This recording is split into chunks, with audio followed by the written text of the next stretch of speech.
Começou. Peraí.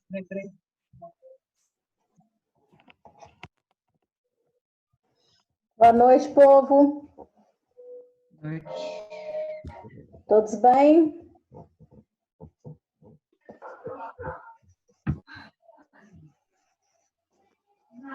Como é que estão indo? De isolamento social?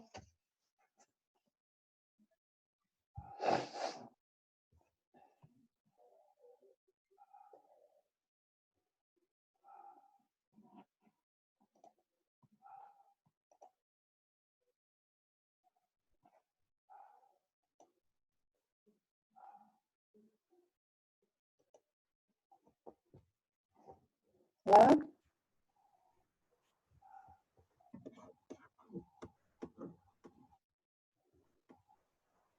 Ei, Paty, Tatá. Raíssa, quer carinha? Pessoal, quero carinha. Nós vamos dar ponto para as carinhas, hein? Aí, Rit. Aqui a carinha, Isa. Hein? Saudade de vocês. Também estou com saudade. Também. Saudade de sair de casa. Complicada a situação, né? Corona não chega, né?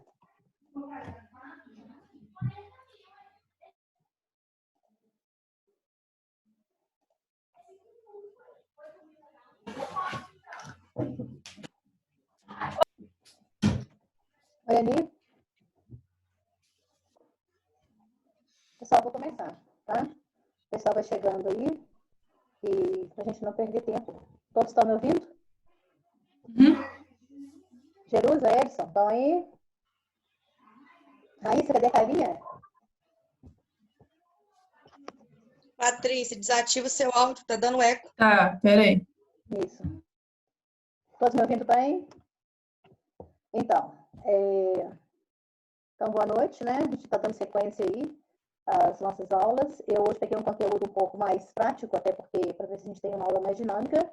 E a gente vai falar um pouquinho hoje sobre dimensionamento de pessoal de enfermagem e serviço de saúde. Eu já mandei esse material para vocês, mandei recentemente, tá? Não mandei mais cedo, porque não tive oportunidade, mas o material está lá no site para vocês. E eu vou disponibilizar para essa semana uma atividade do Google Forms que vai para vocês. Eu distribuí 5 pontinhos e ainda faltam 25 pontos. Então, de uma forma geral, posso fazer uma introdução rapidinha aqui para vocês, que foi acordado com a faculdade, que a gente faça até o dia 1 do 6, que essa etapa ela deixou de existir, ela foi alargada.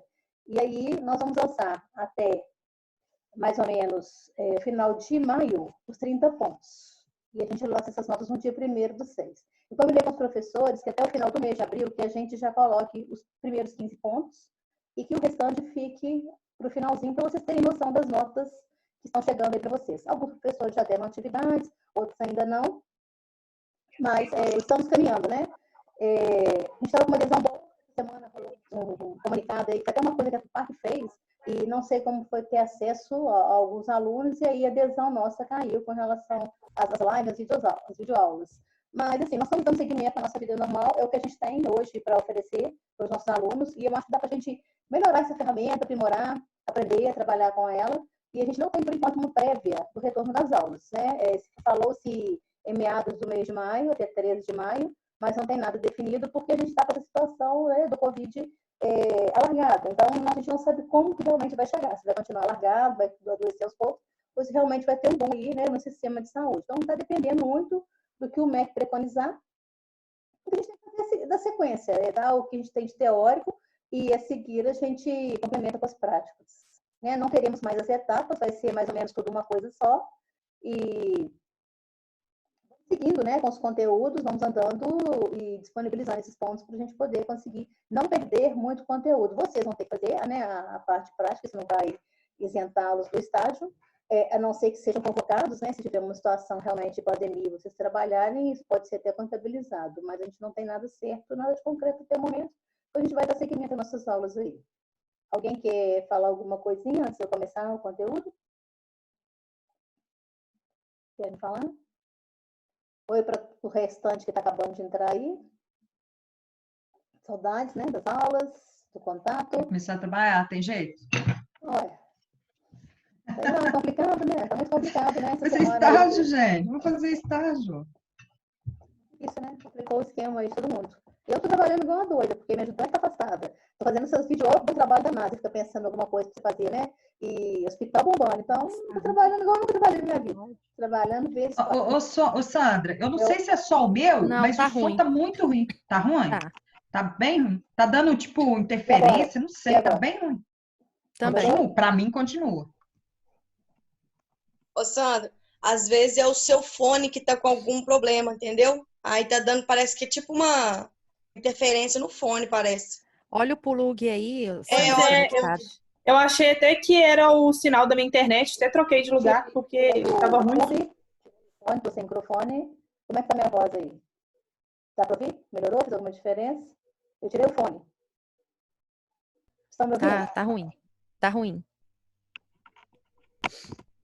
O notebook deu um problema na placa do áudio, sumiu o som, eu tô usando aqui um outrozinho, mas eu vou tentar ir desse jeito mesmo, gente. Melhorou alguma coisa? Deu uma colocada novamente? Bom, vou seguir, tá? Qualquer coisa vocês me estão entendendo? Dá para ouvir? Eu vou dar, não? Mais ou menos? Eu vou dar seguimento. Vou deixar aqui mais pertinho, ver se melhora o som. Só um minutinho. Vou colocar melhor aqui, que às vezes fica melhor. Bom, então vamos lá, tá? Vou compartilhar aqui minha tela com vocês.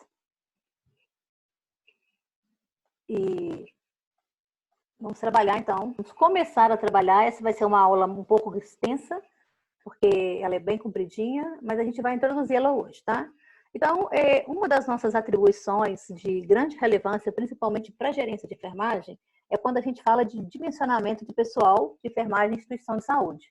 É quando a gente precisa prever o quantitativo de pessoas para formar nossa equipe, né? E aí a gente não fala em equipe setor, a gente fala equipe instituição. Então, de uma forma geral, quantos profissionais de enfermagem você precisa, vamos imaginar, para suprir as necessidades da clientela que frequenta o Hospital Santa Isabel. Então, para você ter, né, uma previsão e prover esse grupo, essa equipe de pessoas, você precisa de alguns instrumentos de gerência. Você precisa ter alguns conhecimentos, algumas técnicas, e então a gente vai falar um pouquinho sobre isso, o que é preciso. De uma forma geral, existe um impacto grande quando... Não consegui passar. Quando você fala em dimensionamento, porque esse número de pessoas da equipe de enfermagem é o que faz diferença na eficácia e na qualidade da assistência à saúde.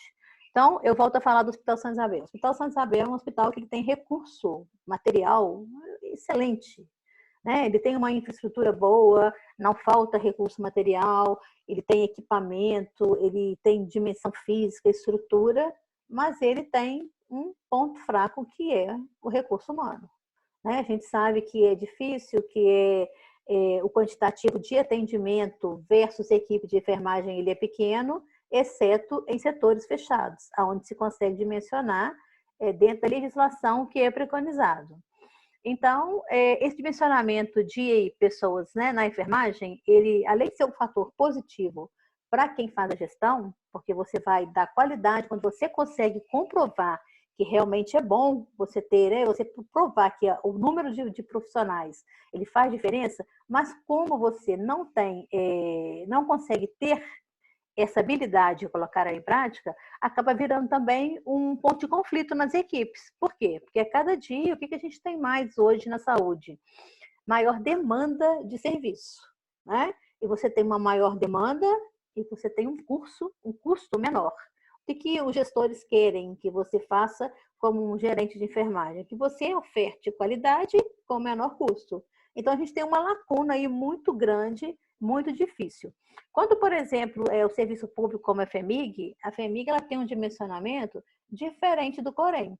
COREM e COFEM, eles têm uma legislação que eu vou mostrar para vocês daqui a pouco, e que ele vai, por classificação do paciente, né, da necessidade de cuidado do paciente, ele dimensiona o número de enfermeiros e de técnicos de enfermagem. A FEMIG tem um dimensionamento mais ampliado, Então, ela nos permite você ter mais profissionais do que quando você está numa instituição de caráter privado. Mas, mesmo assim, é uma luta frequente dos enfermeiros gestores em quantificar e conseguir a equipe, o quantitativo de pessoas necessárias para suprir aquela assistência, né, em qual a instituição ela se coloca como visão e como missão. Isso também é importante. Então, o que eu falei ali, né? Essa demanda de atendimento da clientela com necessidades que é cada vez mais complexas, ela acaba gerando uma sobrecarga de trabalho para os membros da equipe de enfermagem e aí vai dificultando você implantar medidas que podem melhorar a sua qualidade de assistência, você impede você colocar um sistema de auditoria dentro da sua instituição, impede que você trabalhe com processos de trabalho e com qualidade e até mesmo auditoria. Então, você acaba ficando, né, preso, porque você não tem o quê? Eu não tenho pessoal para isso. Né? A partir de hoje, precisamos aplicar uma escala, né, que vai quantificar a qualidade do serviço. Você não tem pessoas para isso. Né? A partir de hoje, é obrigatório aplicar o processo de enfermagem. A gente tem que sistematizar a clínica médica. Aí você pensa na sua equipe e fala, eu não tenho enfermeiros que podem fazer sistematização. Então, isso acaba também, né? Você tem um lado que é bom, você consegue expandir, mas o outro lado você fica, às vezes, à deriva de um gestor que ele não consegue entender isso. Né? Eu vivenciei isso muito fortemente quando eu trabalhei no Santa Isabel, porque a gente lutava muito por ter uma equipe melhor, mais demanda de pessoas, e isso era muito difícil. E hoje eu penso que está mais difícil do que praticamente 20 anos atrás, quando eu saí, quando eu estive lá na UTI. Hoje acho que tem mais dificuldade.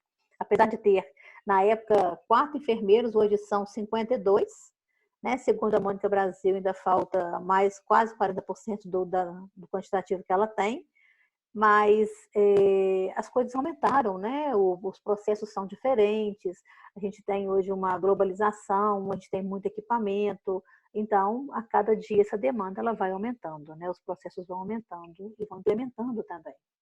Então, quando a gente vai pensar em trabalhar, em dimensionar, a gente precisa de instrumentos, né? E esses instrumentos, eles vão buscando, para você ter instrumento, você precisa ter o quê? Conhecimento, estudar, buscar referência, buscar competência, porque o que a gente precisa fazer? Então, ali entram os instrumentos de gerência novamente, né? Vou fazer uma aula mais para frente só de planejamento. Então, entra você planejar o tipo de assistência que você vai ofertar, você alocar esse recurso, né? Eu preciso de X técnicos de enfermagem para a clínica médica, eu preciso de X técnicos de enfermagem para a UTI, eu preciso de quantos enfermeiros, né, por leitos, por UTI, você distribuir esse pessoal de uma forma que o seu serviço, que a sua assistência fique qualificada e você ter esse controle da sua equipe, né, que é uma coisa importante, porque o enfermeiro, quando ele é o gestor ou o gerente de equipe, ou o RT, né, seja o nome que ele tem aí nesse processo, ele precisa ter uma importância na negociação desse quadro de pessoal, né? Lembrando que é preciso direcionar políticas públicas dentro da instituição, porque senão, o que acontece? Isso é muito comum no meu serviço. A gente tem 80% não, mas talvez 70% do quantitativo de pessoas que trabalham no hospital, eles são parte da equipe de enfermagem. Então, tudo que precisa de buraco para cobrir, quem cobre é a enfermagem. Faltou um funcionário da farmácia. Quem que vai para a farmácia é o técnico de enfermagem. Está faltando pessoal no laboratório. Quem vai para o laboratório é a equipe de enfermagem. Então, a gente acaba suprindo, né, funcionando um pouco como apagar fogos, e você tira da sua equipe funcionários que são importantes, deixam de fazer a assistência para suprir setor que não é da nossa responsabilidade. E isso também como as nossas funções que são integradas em outros serviços, como a coleta de sangue, que é um grande exemplo. Final de semana e feriado, laboratório, ele não tem um plantonista. Quem é que tem que coletar sangue? A equipe de enfermagem. E hoje, pela legislação, isso não nos pertence mais. Já pertenceu, hoje jamais.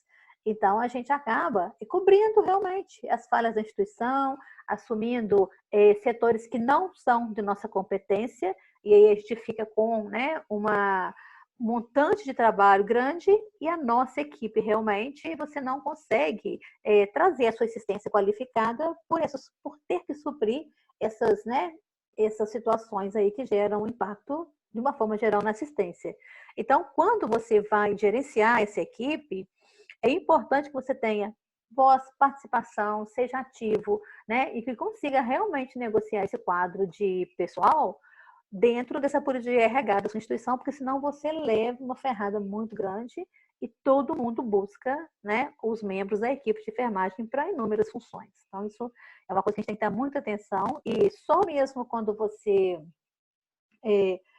pratica, né, exerce a função de gerenciamento durante muito tempo, que você consegue realmente, né, desviar desses. São atalhos, né, que vão entrando aí, percalços no caminho, que você precisa ter um jogo de cintura, praticamente é isso, para poder desviar dessas estratégias aí.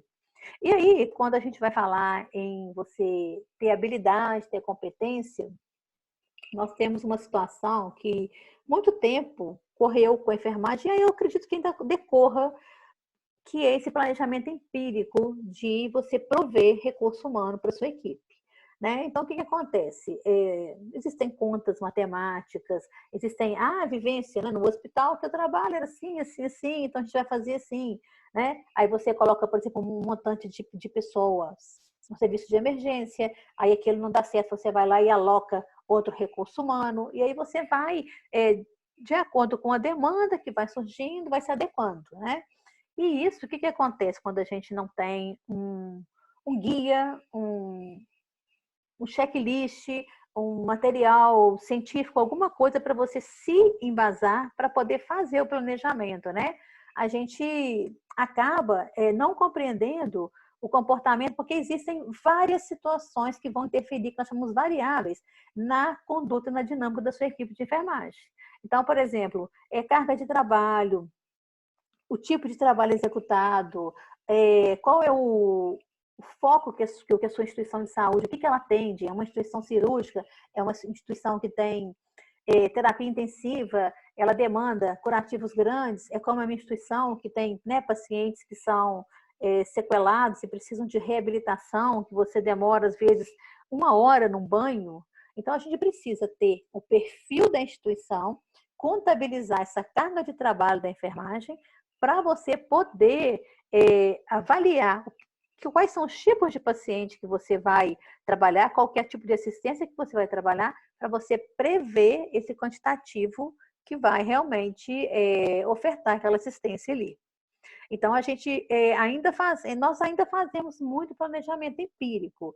E isso depõe contra a nossa profissão, né? Depõe contra a nossa carreira, porque você está fazendo gerência, e gerência ela não pode ser empírica, ela tem que ser sistematizada, né? Você tem que comprovar. E muitas vezes, a gente às vezes usa protocolos, e protocolo, gente, é uma coisa muito perigosa. Porque o que acontece com o protocolo? Eu não sei se vocês estão acompanhando aí os Covids, eu vou fazer uma brecha aqui para os Covids, e aí quando a gente pega um protocolo de paramentação e desparamentação, eu que sou do CCH, que fui enfermeiro de centro de bloco cirúrgico a minha vida inteira, você fica chocado. Né? Por quê? Porque a paramentação ela está vem numa sequência errada, e a desparamentação, você tem na mídia inúmeras situações que estão erradas. E aí você vai buscar referência. Qual seria a referência para vocês a nível de Brasil, né, para vocês buscarem uma referência técnica em paramentação? Qual seria o órgão que vocês iriam consultar? Ministério da Saúde. Ministério da Saúde, Anvisa. Aí você entra no Ministério da Saúde, aí vem lá aqueles desenhos do bonequinho, né? Tira, calça uma luva só, tira a luva, tira o capote. E aí você fala assim, gente, mas não pode ser assim. Vamos buscar a referência do Ministério da Saúde. Aí quando você questiona, a pessoa fala para você assim, você tem que seguir a referência em Anvisa. Mas eu falo assim, mas é protocolo. E quando você tem um protocolo, eles vão engessando o protocolo, que é o POP, né? Que foi a nossa aula passada. E aí, o que acontece? Você deixa de ter raciocínio crítico. Então, não caiam nessa história, porque tem um protocolo e tem que seguir o protocolo. E aí, aconteceu isso comigo. Eu não agradei do que eu tinha que fazer um treinamento. Eu falei, gente, mas isso está contra todos os meus princípios. E aí, a minha gerente, ela foi contra. Ela falou que eu tinha que apresentar uma referência do que eu estava falando. Então, eu falei assim, deixa eu ver a referência da Anvisa. Quando eu entrei na referência da Anvisa, era um vídeo de um hospital como qualquer outro, de uma enfermeira do CCH. E aí o Corei copiou a referência da Anvisa, a FEMIG copiou a referência da Anvisa, e aí, quando você vai analisar, ninguém estava sistematizado, não tinha nada, né? Não tinha o CDC, que é o órgão americano, não tinha nada concreto. Então, a gente, às vezes, quando vai buscar uma coisa que já é protocolada, a gente precisa ter muita atenção para que a gente passe por cima do nosso senso crítico. E quando o seu senso crítico, isso eu falo para a área de gestão, que é muito importante, o senso crítico, ele tem que funcionar, né? Quando a gente fala assim, qual que é a missão dos acadêmicos de enfermagem? O que o curso pretende fazer com que os acadêmicos se transformem? A gente fala que é proporcionar para vocês o raciocínio crítico e reflexivo. Então, é isso, é questionar em processos de trabalho. E aí, quando você faz um planejamento que ele não tem um fundamento, ou que você busca, às vezes, uma referência que, né, tem alguma coisa ali que não entra bem, critiquem, façam reflexão e busquem outras formas, porque senão a gente cai naquele senso comum. E aí você, às vezes, deixa de dar um passo à frente, né, porque você seguiu simplesmente o que estava ali. Tá? Então, Oi. Quem é?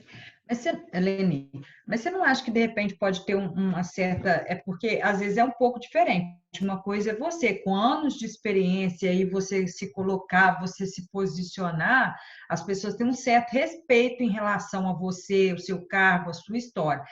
E muitas vezes, assim, eu falo assim, nós que vamos entrar no mercado de trabalho, por mais que a gente tenha isso, e aí você chega num mercado de trabalho, numa instituição, e você e a gente vai fazer talvez a mesma coisa que você esteja fazendo, você não acha que pode ser visto de uma forma assim diferente, assim, tipo, chegou agora, tá? E é diferente a bagagem, Sim, óbvio. sim, sim. Mas assim, ela não. Independente de eu ter 30 anos ou você ter 6 meses, as pessoas não aceitam quando você faz uma crítica.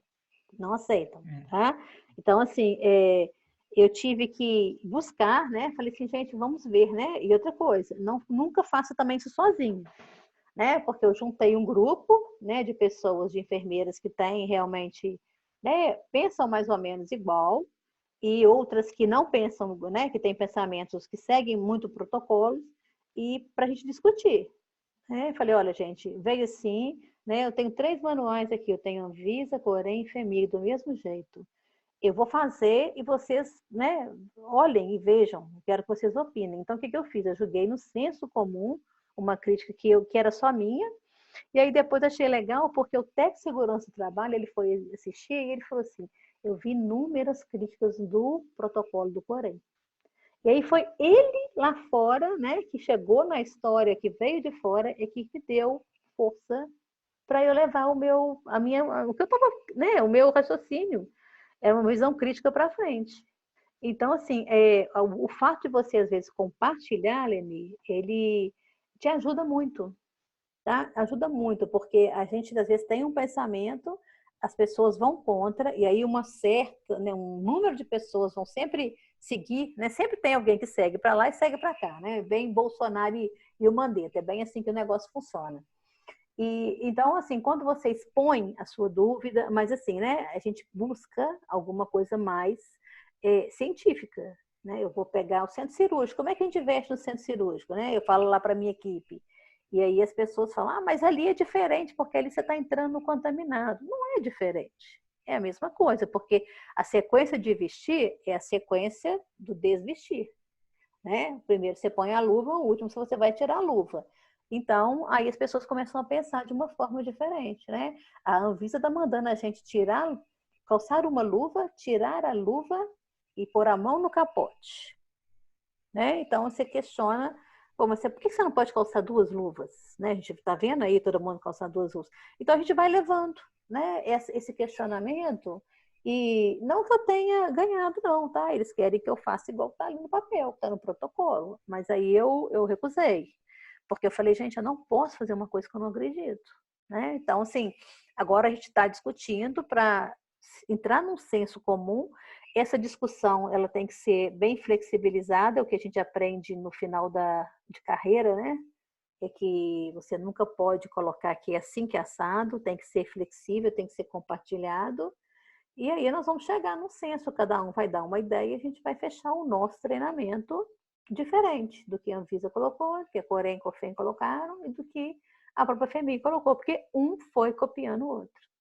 E é engraçado que, assim, situações novas, né? Tempo de pandemia, então não tem muita norma, né? Porque, por exemplo, uma máscara que você usa N95, você usa 12 horas, a gente vai usar 15 dias, então não tem muito senso comum de nada, né? Então a gente vai andando assim. E quando você, voltando para a equipe, né? Fala, pode falar. Eu e Retiele, a gente fez o curso do Covid-19 e a gente questionou exatamente a mesma coisa que você falou. Não foi, Rit? A mesma coisa. Então, a gente, tipo assim, aí tinha lá a questão, a gente tinha que responder, e aí a gente chegou, não é assim. Eu falei, não, mas é assado. Não, o protocolo está falando assim, tal. Então. A gente chegou, a gente questionou. Eu vi em tal lugar que é assim. Aí a Lene fala, não, mas eu vi em outro lugar que é assim. Aí eu falava, não, mas eu vi sim. E não ficou. No final das contas... Então, e aí no final das contas acabou fazendo igual estava no manual. No manual, porque para quem não tem assim a visão crítica e ampla que você tem, a gente passa do princípio que o manual que está sendo proposto, que está sendo dado para a gente, ele esteja correto, com referências, né, que realmente tragam isso como certo, sei lá, como correto. Então, mas vocês chegaram a entrar na referência da Anvisa? Depois vocês entram para você ver. Aí é um hospital lá... Da Anvisa, acho que não. Então, da Anvisa, não. Ela acaba... Então, é um hospital... Cadê o Léo? Quem está falando? Léo? Então, mas o interessante é que o que não podia até ontem, hoje já pode, né? Então, mas é o tempo de crise, né? Tudo que você preconiza e vai por água abaixo. Mas, assim, o que a gente foca ali, né? Eu estou pensando, vamos jogar isso para o planejamento, dimensionamento de pessoas.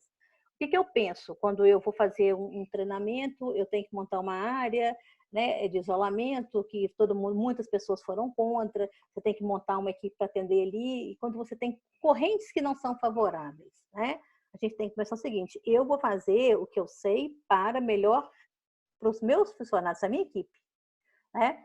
Eu coloquei 2 links, tá, gente? Esse negócio passa tão depressa que se cair, vocês entram no outro, tá? Então, você pensa em fazer melhor, né? Dentro do que a gente não sabe, contamina, não contamina, como é que vai, mas a gente pensa sempre em fazer melhor. E o melhor é o que a gente aprende durante uma vida toda, né? Então, assim, mesmo que eles mudem, porque o Ministério da Saúde, gente, ele funciona igual a febre amarela. Se tem vacina, são 2. Se não tem, é 1. Tem sequência lógica nada, né? N95 tem? É 12 horas. Não tem? 15 dias. Né? Para tuberculose agora, eles estão mandando a gente usar 30 dias. Então, assim, é tudo conforme vai a dança. Né? Se tem, né? E se não tem, não tem. É igual o capote que tem que usar. Tem que usar um capote de gramatura 50. A gente tem de 30, e aí? Ou você recusa, né? Ou você atende e se contamina. Então, tá tudo muito complicado. E isso serve para a gente fazer exatamente esse planejamento aí, quando você vai trabalhar como equipe de enfermagem, se for num hospital privado, principalmente. Né? Você chega lá no Hospital São Vicente, você precisa abrir uma ala e você tem ali, não tem recurso humano, e você tem que abrir aquela ala até tal dia, porque vem um recurso do SUS para você abrir, né? Eu vou dar um exemplo de Covid de novo. A gente só fala de Covid, gente. Se vocês cansaram, vocês param, porque me falam que está muito complicado. Então, você sabe, montou, né? A área Covid, 10 leitos de UTI, tudo bonitinho. O que está faltando ali? RH. Não tem equipe para trabalhar. Né? Então, aí a gente cai no mesmo senso de planejamento. Como é que você monta uma área Covid sem ter? E quem precisa trabalhar na área Covid, né? É um intensivista, tem que ser pelo menos um médico que tenha facilidade de intubação, tem que ter uma equipe de enfermagem que já trabalha em terapia intensiva, não pode ser equipe que faz triagem em emergência. Não tem. Então, a gente volta, né, para aquela mesma cena que, né, que é tudo empírico. É empírico. E aí a gente cai nessa história, né? Você gasta, você tem um recurso, e você não consegue utilizar bem, né, fazer uma assistência de qualidade porque não tem RH. Então, essa história de RH, ela vai muito longe, tá? Desde que o mundo é mundo, existe problema de recurso humano. E a gente precisa conseguir justificar, né, que você precisa adequar o seu recurso. Tá? Então, Sandra... Pode falar. Tem que questionar, não tem jeito. Mas, assim, são umas coisas muito contraditórias. Por exemplo, eles vão permitir, sei lá, se aumentar muito a demanda, que a gente entre e comece a trabalhar. E, tipo assim, se a demanda aumentar, vão colocar nós, que ainda não fizemos estágio, mas que estamos no 9º período, para linha de frente ou para trabalhar de acordo com a necessidade e a demanda.